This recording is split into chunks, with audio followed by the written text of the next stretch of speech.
Welcome back, fellas, to another MLB The Show 25 video. I understand I've been gone for a week, but now we're back. Had to handle some things, but we're back and rolling. And today I'm going to be breaking down my top 10 catchers in MLB The Show 25 so far. Obviously, we're going to have people coming in and out in different programs coming up, but we've had a new slew of catchers coming into the game. We've had about 3 or 4 added over the past few weeks here. So I decided that this would be a good time to do the catcher breakdown, as we're going to be going over every position going forward. Let me know what you guys want to see next for the best players at each position without it being high-end live series cards. So obviously there's going to be no Ted Simmons in this one, and there's going to be no Mike Napoli, who would be my 1 and 2 if you could add live series cards. But we're not going to be adding those high-end cards that cost you hundreds of thousands of stubs. So with that being said, let's hop into our honorable mention here first. Our honorable mention catcher is going to be Craig Biggio. He is an 85 overall. You get him from the Team Affinity program. He's super easy to get. I had a whole video breaking down the Team Affinity program and how to do each one of these in about 30 to 40 minutes. So make sure you go check out those if you haven't already. But he's a super fast catcher. He's 88 speed, so he's going to fly all over the base path. For a catcher, he has decent fielding, kind of a noodle arm with 69. It gets the job done, though, for the most part. You obviously, if you get that to P5 is somehow, you get that to 74. His contact and contact right, contact left are serviceable. 75, 85, 71 power right. Obviously, the 49 power, or 43, excuse me, power left is not ideal with his clutch only being 70. Again, you're not going to be using this guy pretty much to be a strong hitter, but he does have dead red, does have breaking ball hitter, does have situational hitter, so he's every quirk to pretty much make up for his bad hitting stats. Plus, he has elite speed for a catcher. Again, these only really an honorable mention because if you just want some speed at the catcher position, which I know some people just love having speed on their team, he could be pretty good for that. Our next player is going to be in the Spotlight program. It is going to be the Tyler Soderstrom. He obviously is going to be playing. He's playing great in real life, so he earned this card. He's obviously a first baseman first, but you can play him at secondary catcher. That would be my worrisome for his fielding, obviously. It's 65 accuracy reaction. He does have a 77 arm, though, so he does get the job done decently well behind the plate. Obviously, just a great hitter. 92 contact right, 85 contact left, 102 power right. Obviously, the power left is lackluster, but a 101 clutch as well. 61 speed is good enough. Obviously, there's no real quirks here to really harp home on, but to be the number 10 slot on this list, I feel like is a really good spot for him. Obviously, just a great contact hitter with a great power right. Could definitely swing the bat. I don't know how good his swing truly is. I haven't used him a ton, but just basing off the stats and everything, I think he definitely belongs on the top 10 list. Now, our number 9 player is going to be this Ivan Herrera card. I think he's just elite contact, 96 and 100 contact, 56 power right with an 85 power left, and a 99 batting clutch. Again, noodle arm with a 66 and a bronze shield, but good reaction, good blocking. You can't be mad at either of those. With 59 speed, definitely can get around the base path pretty well. Again, the only real knock here is going to be his power right and having no corks. His swing should be pretty decent. He's a 5'11 player, so his hitbox isn't going to be anything insane. Overall, very solid stats. Can definitely slide him in at your catcher spot for a very cheap price of only 4,000 stubs, or you can just get him through the Tops Now program. Then the next player is going to be another Ivan, and it's going to be the Rodriguez here at the 8 spot. Obviously, you can get him for only 2,000 stubs, so very cheap.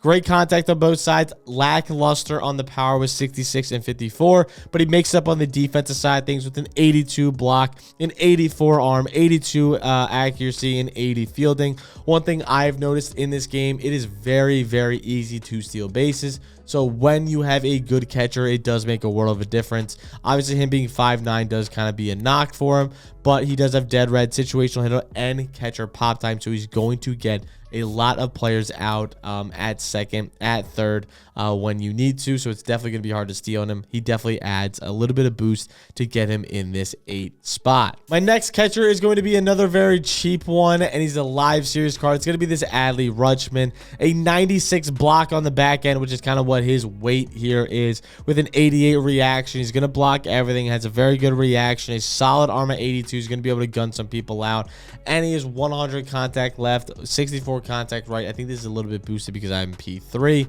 but overall his swing is absolutely butter. I love Adley Rutschman's swing. He's a switch hitter too, so he always has the platoon advantage. 81 clutch. His corks, he doesn't have really anything too great here, but his swing is so good, and trust me, it makes up for everything. He does hit very well for me. He hit 351 in 37 at bats.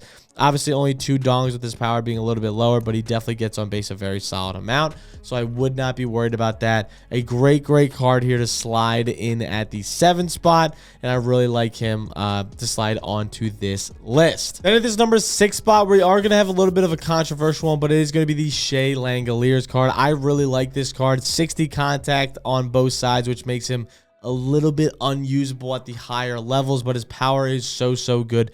93, 96 power, and obviously the 96 arm with 95 accuracy on the back end is elite.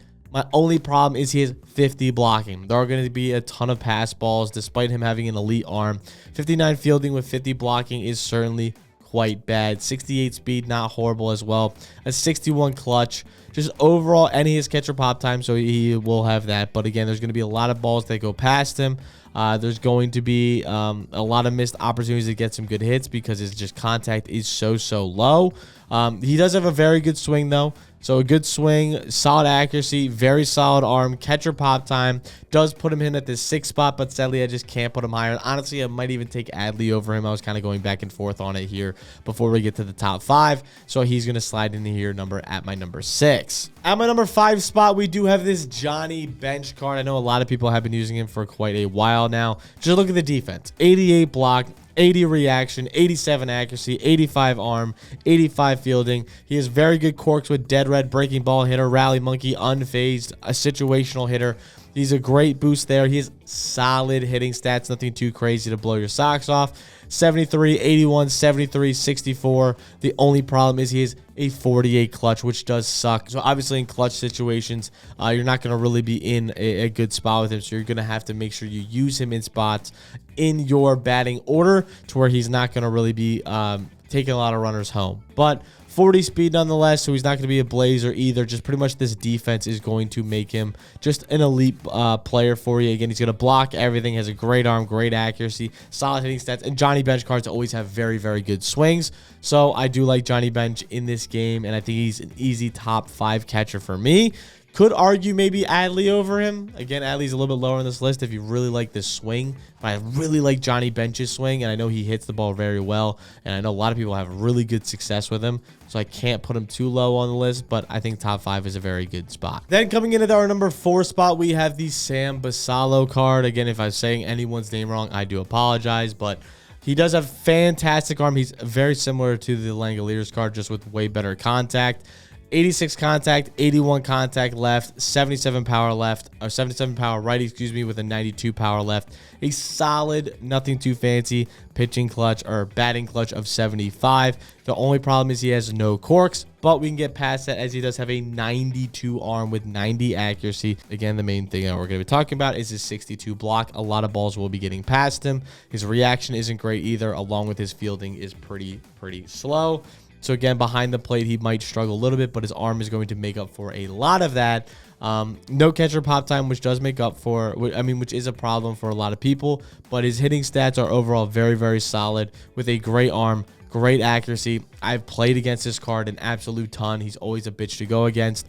So he's going to have to slide in here at my number 4 spot. Could be higher if he had some corks, but sadly he doesn't. Overall, just a great stats card, and you can use in your lineup very easily. Our next card, which is going to come at the number 3 spot, is going to be the new Logan, a Hope or a Hop. I'm not quite entirely sure how to say it, but I think it's a Hope.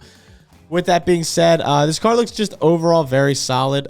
Decent corks with breaking ball hitter, rally monkey, no pop time, but he does have great reaction. Solid block with 71, better than some of the cards we've already seen today. 67 speed, so that's pretty good for a catcher. 77 arm, so nothing to slack at with 70 fielding.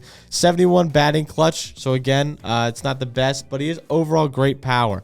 86 power, 83 power is very good in this game with 82 contact and 72 contact. Those are very respectable respectable hitting stats that I think are very good. And I've heard very good things about his swing. So hopefully his swing makes up for a lot of any lacking parts of his game. But again, 82 contact, 72 contact. That's not the end of the world with 71 clutch. I wish the clutch was higher, but outside of that, this card is very good. 77 arm is definitely enough to get it done. Plus, if you parallel him up, you can get it to 80 pretty easily, along with a 71 block, which should be fine for the most part. As long as it's not in the 60s, I think the 60s threshold kind of scares me a little bit. Having a 71 block isn't the end of the world there. Obviously, there's some better defensive players in the game, in the cards we've shown so far, but I think this one is overall one of the better balanced catchers in this game. Plus, he's 6'2" with a great frame. I heard, again, great things about his swing as well, so he seems to be a very good card. He's going to fall into my number 3 spot here today. Then at my number 2 spot, we do have the brand new programs player who I'm going to hopefully get here soon enough, which is going to be the Josh Gibson catcher card. Obviously great power, 91, 90 on both sides. Again, a little bit lower on the contact with 71, 73, but it makes up for it.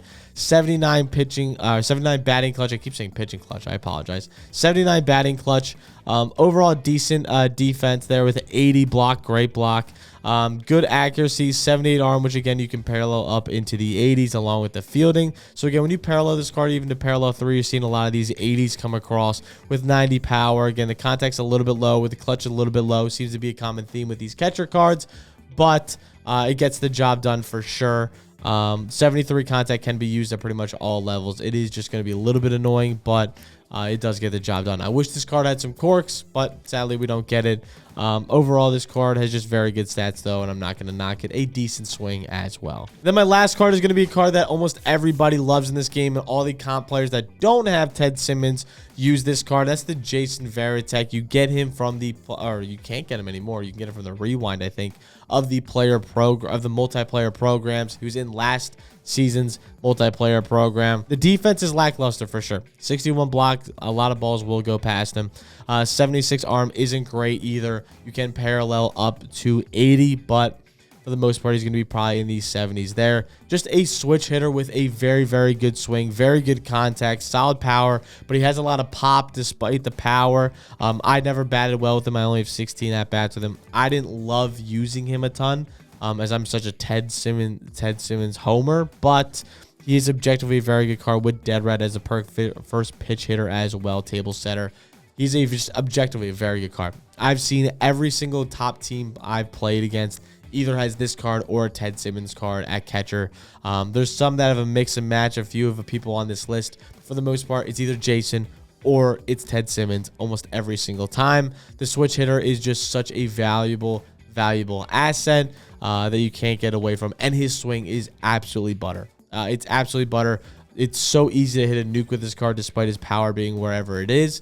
At 80 or 65, his contact is great on both sides. Again, the batting clutch at 67 you wish was higher, but he makes up for it with his swing. I think this is just an overall great card, great switch hitter. If you can get the Ted Simmons, I think he's head over heels better than everybody else, and he does cost a little bit over 100K. But again, not really going to be on this list just because he costs too much. Same thing with the Mike Napoli, as you do need Mike Trout to get the Mike Napoli, but if you can't get your hands on the Mike Napoli card, he is also very, very good. But with that being said, those are my top 10 catchers in MLB The Show 25 that are not live series collections. Make sure to let me know what you guys have or who you guys are starting at catcher in your lineups. I know there's going to be some Dawn Rushings. There's going to be some players here and there that I missed out on that I didn't add in this list. Catchers are kind of a tough position. You kind of find your favorite ones and you stick with them for the most part. So let me know in the comments below who you guys are stuck with. And make sure to like, make sure to subscribe. All sort of fun shit down below as it's the best way to support the channel. I'll catch you guys next time. Peace.